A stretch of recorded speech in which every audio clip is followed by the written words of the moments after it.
Aujourd'hui, je vais vous donner 5 raisons pour lesquelles Ethereum va gravir des sommets, selon moi.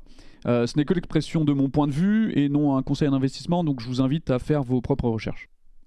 Alors la première raison, c'est tout simplement le passage d'Ethereum 1.0 à Ethereum 2.0, qui sera donc une mise à jour majeure et qui résoudra un problème actuel de la chaîne principale, qui est ici symbolisée avec des petits cubes jaunes. Cette chaîne principale, en fait, il faut voir ça comme une autoroute sur laquelle c'est pas des voitures mais des transactions. Sauf qu'aujourd'hui, l'autoroute est assez surchargée.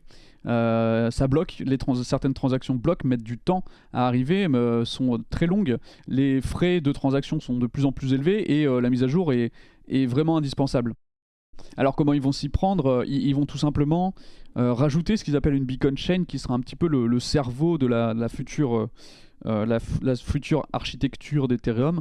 Donc la beacon chain, ici schématisée en rouge avec les blocs rouges, permettra, si vous voulez, de communiquer avec la chaîne principale, donc actuelle d'Ethereum, avec les petits cubes jaunes, ainsi que les chaînes secondaires, donc ce qu'ils appellent des shards, un éclat en français.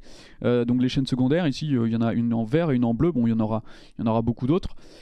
Et cette beacon chain ici, la chaîne principale, va coordonner un petit peu tout le réseau et va dire à tel instant telle chaîne va faire telle transaction, à tel instant telle chaîne fera telle transaction, transaction ou autre, hein, ça peut être aussi un transport d'informations via les blockchains. Et c'est elle qui va tout coordonner. Et donc on passera d'un système où on aura une chaîne complètement saturée à des dizaines de chaînes qui vont être coordonnées les unes les autres avec un cerveau interne. Donc selon moi, c'est une mise à jour vraiment indispensable. Et pour le moment, les signes sont assez positifs sur le développement d'Ethereum. Donc actuellement, ils sont en train de tester la phase 0. La phase 0, c'est le lancement de la beacon chain. Et visiblement, tout se passe bien. Il n'y a pas eu de problème majeur, et heureusement, parce que s'il y a un problème majeur, malheureusement, Ethereum devrait être assez mis à mal. C'est le gros risque. Faut être honnête, hein, c'est le gros risque de l'investissement dans Ethereum, c'est qu'ils n'arrivent pas à passer en version 2.0. Mais bon, ils sont plus d'une centaine de développeurs, c'est une quantité de cerveau assez astronomique. Je vois pas à quel moment ça pourrait déconner, mais on sait jamais, ça peut arriver. Donc c'est pour ça qu'il ne faut pas évidemment investir plus que ce qu'on peut perdre. Alors deuxième raison, et pas des moindres, c'est le passage du Proof of Work, ici à gauche, schématisé à gauche, au Proof of Stake, schématisé à droite. Donc ça paraît être un petit peu des termes barbares, mais en soi c'est assez simple à comprendre. Le Proof of Work, c'est la preuve de travail. C'est actuellement, le Bitcoin fonctionne comme ça, l'Ethereum aussi. Donc le Bitcoin, comment il fonctionne? En fait, vous faites tourner un algorithme sur votre ordinateur qui va sécuriser le réseau, les transactions. Et pour vous remercier de faire tourner cet algorithme, le Bitcoin, la blockchain Bitcoin vous rétribue tous les 10 minutes de Bitcoin. Donc elle distribue à un mineur qui a résolu le bloc. Donc après, bon, c'est un peu technique, mais en gros, elle distribue ça à un mineur.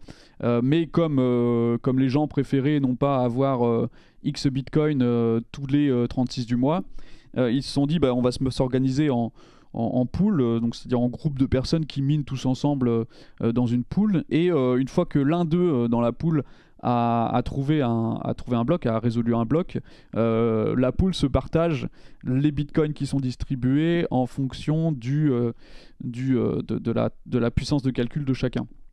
Donc c'est au prorata de la puissance de calcul de chacun. Donc ça, c'est le fonctionnement actuel du Bitcoin et donc d'Ethereum. Et ils sont en train de préparer le passage vers le Proof of Stake. Alors qu'est-ce que c'est le Proof of Stake? Le but est tout simplement de déposer une quantité de jetons, donc Ethereum là pour la blockchain Ethereum, une quantité d'Ether dans un portefeuille virtuel. Et ce portefeuille, si vous voulez, permettra de sécuriser le réseau. Au lieu de demander aux gens de fournir de la puissance de calcul, on va leur demander de fournir une preuve de possession d'Ethereum. Et donc les gens devront poser, donc stacker de l'Ethereum sur le portefeuille, et c'est ça qui leur donnera la légitimité de pouvoir sécuriser le réseau. Parce qu'on estime qu'à partir du moment où ils mettent de l'argent, parce que l'Ethereum c'est de l'argent, en gage dans un wallet, dans un portefeuille, ils ont le pouvoir, ils ont la possibilité de pouvoir le faire, parce qu'ils sont légitimes. Ils voudront pas mettre à mal le réseau, et on leur fait confiance pour cette raison-là, parce qu'ils mettent de l'argent en jeu. Et c'est là que ça devient intéressant, parce que c'est deux mondes complètement différents. Si on se met à la place du mineur dans le Proof of Work, Qu'est-ce qui se passe? Il a payé de l'électricité, il a payé du matériel, et il faut qu'il se paye un salaire en faisant du minage. Donc qu'est-ce qu'il va faire? Il a deux options quand il reçoit les bitcoins sur son portefeuille grâce au minage. C'est soit il revend les bitcoins directement pour payer ses factures et son matériel, soit il garde de côté. Mais souvent, les mineurs, ils vendent directement pour pouvoir se payer. Alors parfois, ils attendent un petit peu selon le contexte, mais globalement, la plupart du temps, ils revendent assez vite. Et donc, ça fait une pression vendeuse sur les marchés qui peuvent potentiellement faire au mieux stagner le prix, au pire le baisser. Le Proof of Stake permettra de résoudre ce problème-là en faisant en sorte qu'au lieu de recevoir des jetons pour les revendre sur les marchés, les gens devront de base bloquer des jetons. Donc admettons, sur 1 million d'Ethereum, il y en a 30% qui sont mis en jeu, qui sont mis en gage dans le Proof of Stake. Donc on passe d'une circulation d'Ethereum de 1 million à une circulation d'Ethereum de 700 000, ce qui crée en fait une certaine rareté. Et c'est cette rareté qui va faire en sorte que la pression vendeuse soit moindre. Et on peut aller même un peu plus loin, c'est que, admettons, je suis un mineur, là, il faut 32 Ethereum pour avoir un nœud de staking. Donc admettons, j'ai 2-3 nœuds de staking, donc j'ai mis en gage des jetons, donc j'ai créé déjà de base de la rareté, et donc je reçois régulièrement des jetons d'Ethereum, donc soit je peux les revendre directement, mais étant donné que j'ai pas de matériel, j'ai pas d'électricité à payer, ou alors vraiment très peu, une infime partie de ce que coûte le Bitcoin aujourd'hui, ça me coûte pas grand chose. Le prix est déjà en fait le prix est déjà encaissé par l'achat des Ethereum. Et donc, je peux beaucoup plus facilement garder mes jetons en me disant bah tiens, je vais les revendre au bon moment. Et puis peut-être qu'à un moment, je vais commencer à atteindre 26, 27, 28 Ethereum. Et là, je vais me dire bah tiens, j'ai bientôt 32 Ethereum, je pourrais bientôt avoir un nouveau nœud. Pourquoi est-ce que j'irais pas mettre mes nouveaux Ethereum dans le nœud pour gagner des revenus passifs encore plus élevés? C'est une possibilité, je pense qu'il y aura beaucoup de gens qui vont potentiellement pouvoir faire ça, ce qui n'est aujourd'hui pas possible dans le Proof of Work. Et donc ça va créer également de la rareté parce que les jetons minés vont être en plus mis en gage, et d'autant plus que certaines personnes vont acheter des Ethereum pour faire pour remplir leur nœud, c'est-à-dire que pour avoir un nœud, il en faut 32 Ethereum. Admettons, ils arrivent à 26, il faudra qu'ils achètent 6 Ethereum pour arriver à un nouveau nœud.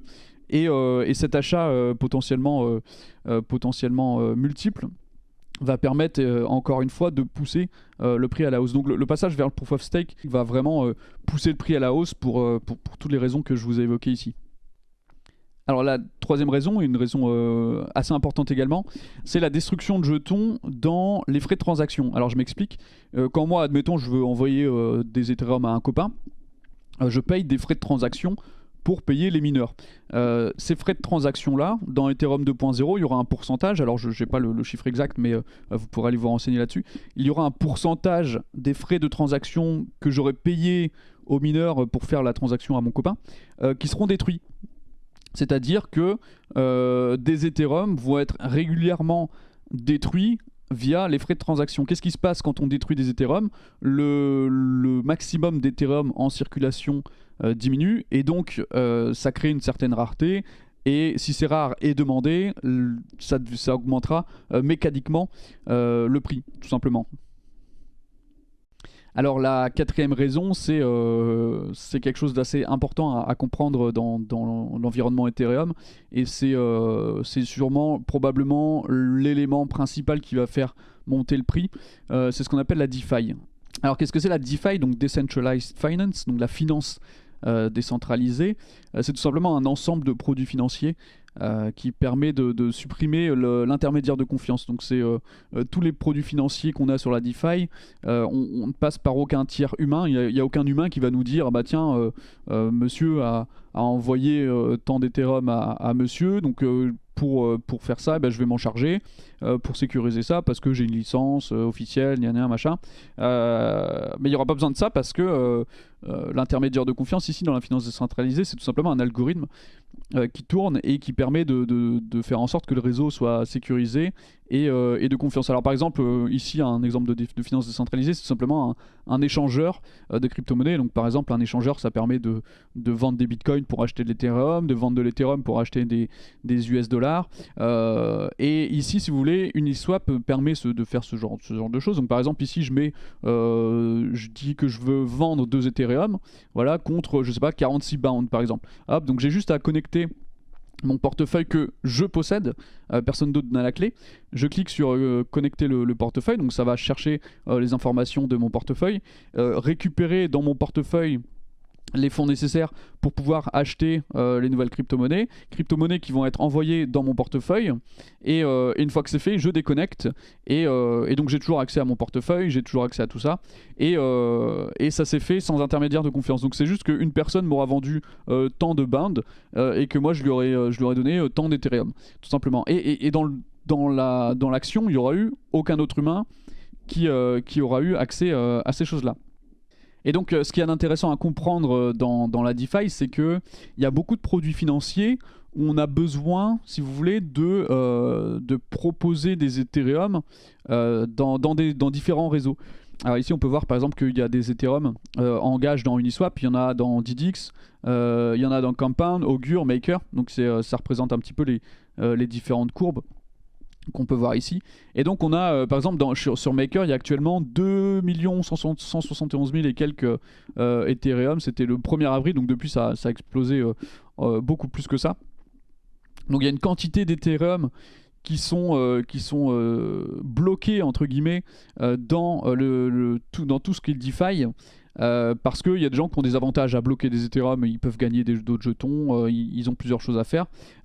Mais comme la DeFi est en plein boom et que certains produits nous demandent de bloquer des Ethereum, ça crée une rareté de l'Ethereum, un petit peu comme on a expliqué avec le Proof of Stake. Et donc, qui dit rareté, dit hausse du prix. Et surtout que si on est en plein boom là actuellement et que ça continue, et je vois pas à quel moment ça peut ne pas continuer, parce que c'est tellement intéressant la DeFi, il y a tellement de choses à faire, que selon moi ça va continuer à prendre en valeur, et il va y avoir de plus en plus d'Ethereum qui vont être bloqués, et si la DeFi continue à se développer, le nombre de transactions par minute va en plus continuer d'augmenter, et donc les fee burn qu'on a vu juste avant, la suppression, la destruction des Ethereum via les frais de transaction va augmenter encore plus, et donc ça va, si vous voulez, réduire l'inflation de l'Ethereum. L'inflation, c'est quoi? C'est quand il y a beaucoup de jetons qui sont émis dans le système.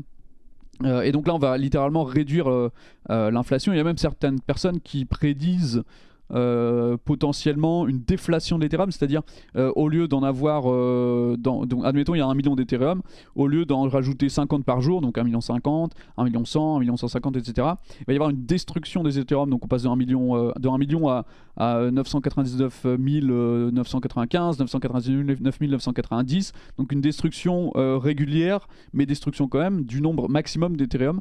Donc voilà, ça c'est une théorie, on n'a pas la preuve encore que ça va arriver, mais si les frais de transaction sur Ethereum dépassent un certain seuil, il y a cette possibilité qu'il y ait une destruction des Ethereum, et donc potentiellement une hausse, une rareté assez colossale. Alors la dernière raison, c'est quelque chose d'important à comprendre également, c'est tout simplement le Bitcoin.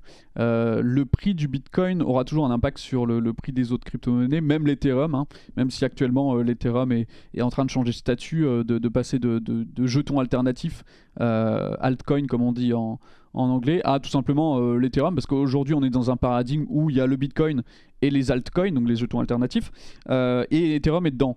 Aujourd'hui, Ethereum est en train, si vous voulez, de sortir de cette idée que c'est un altcoin. Ethereum est tellement important qu'il est devenu Ethereum et non juste un altcoin parmi tant d'autres. Mais malgré tout, même si l'Ethereum a cette importance-là, il sera quand même dépendant du Bitcoin et de l'augmentation de son prix. Alors ici, je vous ai montré un petit schéma.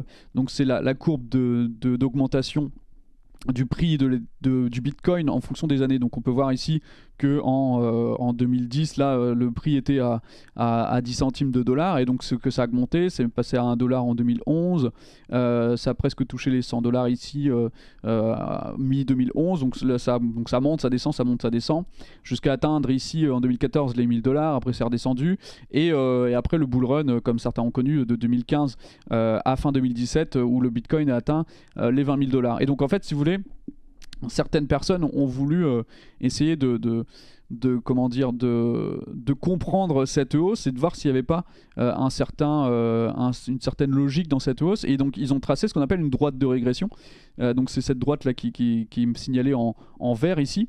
Et donc c'est tout simplement un outil de prédiction du coût du prix du Bitcoin.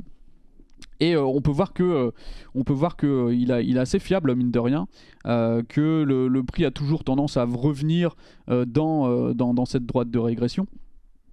Et on peut prédire avec ça, donc il y a certaines personnes qui prédisent ici justement un Bitcoin à 100 000 dollars. Par exemple ici en 2025, si on suit cette droite de régression, le minimum du prix sera aux alentours de 70 100 000 dollars. Donc sachant que Bitcoin sort régulièrement de sa droite de régression, il y a cette possibilité qu'il aille toucher peut-être les 200 000 en 2025, 200 000, 300 000.